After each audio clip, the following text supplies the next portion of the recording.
کرو, ان کی طرح نہیں کرو اور نہ ہی ان کی طرح بنو, کیونکہ یہ دکھاوے کے لیے دعا کرتے ہیں اور یہ عزت چاہتے ہیں, شہرت چاہتے ہیں, اور نہ ہی خود کو نیک اور رازبہ ٹھہرانے کے لیے. ایسے ریاکارانہ جو دعا ہمیشہ نہ کرو. مسیح خداوند ہمیں یہاں پر یہ سمجھانے کی کوشش کر رہے ہیں, جب تو دعا کرے تو اپنی کوٹھری میں جا اور دروازہ بند کر لے. اب ہم یہاں پر دیکھتے ہیں کہ کوٹھری سے مراد کیا ہے. کوٹھری سے مراد صرف اینٹوں کا بنا ہوا ایک مخصوص کمرہ مراد نہیں ہے, بلکہ اس کا روحانی مطلب بھی ہے تنہائی اور خاموشی. کوٹھری ایسی جگہ کو ظاہر کرتی ہے جہاں انسان دنیا کے شور و گل اور اپنی فکروں اور پریشانیوں سے آزاد لوگوں کی نظر اور دکھاوے سے الگ ہو کر خدا کے سامنے آئے. یعنی دل یکساں ہو, توجہ صرف خدا پر ہو, لوگوں کو دکھانے کے لیے دعا نہ کی جائے. آگے ہم دیکھتے ہیں ریاکاری سے بچنا. میں پہلے بھی ذکر کر چکا ہوں کہ یسوع نے ان لوگوں کا ذکر کیا ہے جو لوگوں کو دکھانے کے لیے یا دکھاوے کے لیے عبادت کرتے ہیں. اب کوٹھری کا مطلب یہ بھی ہے کہ دعا نمائش نہ ہو, تعریف حاصل کرنا مقصد نہ ہو, خدا کے ساتھ ذاتی تعلق اہم ہو. سمجھنے کی بات جو ہے, کوٹھری انسان کے دل کی اندرونی حالت کی بھی علامت ہے. یعنی آپ ہجوم میں ہو لیکن آپ کا دل خدا کی طرف لگا ہو تو آپ روحانی طور پر کوٹھری میں موجود دعا کر رہے ہیں. اب دعا کی قبولیت کا تعلق مکان کی چار دیواری یا بند دروازے سے نہیں ہے, بلکہ انسان کے دل کے نیت اور اخلاص سے ہے.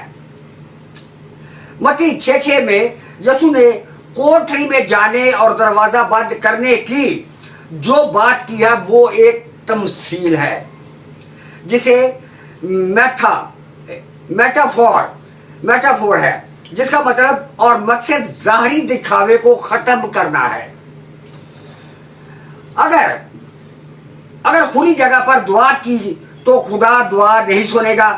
مسیح خداوند یہ سکھا رہے ہیں کہ جب تم دعا کرو تو آپ کی توجہ صرف اور صرف خدا پر ہونی چاہیے, نہ کہ اس بات پر کہ آس پاس کے لوگ آپ کو دیکھ کر آپ کو بہت روحانی سمجھے. بڑا راست باز اور نیک جانے لوگ آپ کو دیکھ کر ایک بہت بڑا مذہبی رہنما یا پارسا سمجھیں اور لوگ آپ کی تعریفوں کے پل باندھتے. خدا یسوع مسیح کا مطلب یا مقصد ہرگز یہ نہیں ہے.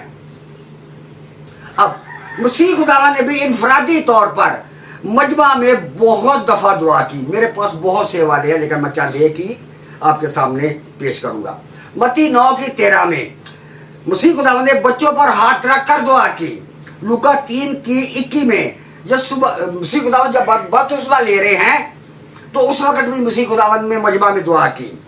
لوکا 9:28 یوحنا اور یعقوب کو ہمراہ لے کر پہاڑ پر دعا کرنے کو جا رہے ہیں. جب ہم اعمال کی کتاب اس کا 10واں باب اور اس کے 9ویں آیت کو پڑھتے ہیں تو پترس دوپہر کے قریب کوٹھے پر دعا کرنے کو چڑھا جہاں کوٹھڑی اور بند دروازہ نہیں ہے. پھر بھی خدا پترس سے ہم کلام ہو رہا ہے. ہمیں دعا کیسی کرنی چاہیے؟ پالوس رسول پہلا کرنتھیوں اور اس کے 14ویں باب اور 15ویں آیت میں کہتا ہے بس کیا کرنا چاہیے, میں روح سے بھی دعا کروں گا اور عقل سے بھی دعا کروں گا. یہ ہے صحیح طریقہ دعا کرنے کا کہ دعا عقل سے بھی ہو اور روح سے بھی ہو. دعا آگے ہم دیکھتے ہیں کلوسیوں 4:2 میں دعا کرنے میں مشغول اور شکر گزاری کے ساتھ اس میں بیدار رہو. یہ اب دعا جو کرنے کا ایک طریقہ ہے وہ ہے کہ دعا کے ساتھ شکر گزاری جو ہے وہ انتہائی ضروری ہے. ہم دیکھتے ہیں کرسی 4 باب اس کی دوسری آیت میں دعا کرنے میں مشغول اور شکر گزاری کے ساتھ اس میں بیدار رہو. دعا کے ساتھ دعا اور شکر گزاری جو ہے یہ لازم اور مظلوم ہے. ان دونوں کا ساتھ جو ہے وہ بہت اہمیت کا حامل ہے. جب ہم دعا کے ساتھ شکر گزاری کرتے ہیں تو یہ بہت ہی ایک اچھی بات ہوتی ہے. پھر ہم آتے ہیں اس کا آگے دیکھتے ہیں کہ خدا کے نزدیک جو ہے جگہ کا کوئی معیار نہیں ہے. خدا کے نزدیک دعا میں کیے گئے خوبصورت الفاظ کی کوئی اہمیت نہیں ہے. یہ سب بے معنی ہیں. اگر آپ کہیں بھی کسی جگہ پوری ایمانداری اور اخلاص نیت سے خدا سے التجا کرتے ہیں اور آپ کا مقصد لوگوں کو متاثر کرنا نہیں ہے بلکہ خدا سے بات کرنا ہے تو وہ یعنی خدا آپ کی دعا کو سنے گا اور قبول کرے گا. اس کے برعکس اگر آپ اکیلے میں کمرے میں دروازہ بند کر کے اور اپنی کوٹری میں دعا کر رہے ہیں مگر آپ کا دل خدا سے دور ہے تو یہ دعا بے معنی ہے. کوئی فائدہ نہیں ایسی دعا کا. ہم دعا کیسے کریں؟ آپ دعا ایسے کریں کہ وہ دعا بخور کی مانند اور سوختنی قربانی کی راحت انگیز خوشبو کی مانند خدا کے حضور جائے تاکہ آپ کی دعا سنی جائے. کوٹری میں جانا یا اکیلے رہنا اس سے کوئی فرق نہیں پڑتا.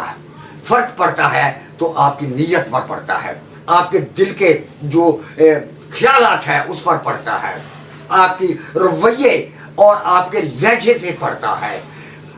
تنہائی میں کرے دعا یا آپ مجمع میں کرے لیکن آپ کا دل خدا کے ساتھ جڑے رہنا بہت ضروری ہے. خدا آپ کو برکت دے. آمین.